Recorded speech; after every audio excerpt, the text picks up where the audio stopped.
Colonel पुरोहित यांच्या विरोधात रचल्या गेलेल्या षडयंत्राबाबत खुलासा झालाय। विशेष म्हणजे अंतर्गत सुरक्षेसंबंधी मदतीसाठी मुंबई पोलिसांनी कर्नल पुरोहित यांना नियुक्त केल्याचं कागदपत्रांवरून स्पष्ट झालंय।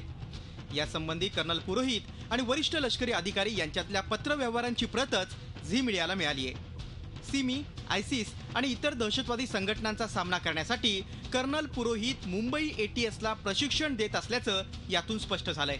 त्यांच्या या कार्याची मुंबई एटीएस आणि नाशिक पोलिसांनी पत्राद्वारे प्रशंसा केली होती। यावरून हे स्पष्ट होतंय की अंतर्गत सुरक्षेसाठी महाराष्ट्र पोलिसांच्या मदतीकरिता कर्नल पुरोहित यांना नियुक्त करण्यात आलं होतं।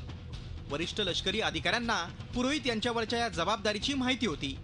13 नोव्हेंबर 2006ला नाशिकचे तत्कालीन पोलीस आयुक्त हिमांशु राय यांनी लष्कराच्या दक्षिण विभागाचे प्रमुख लेफ्टनंट जनरल अशोक कपूर यांना पत्र लिहिलं होतं। त्यात त्यांनी कर्नल पुरोहित यांच्या योगदानाचं कौतुक केलं होतं। कर्नल पुरोहित यांनी 11 नोव्हेंबर 2006ला मार्गदर्शनपर कार्यशाळा घेतली होती।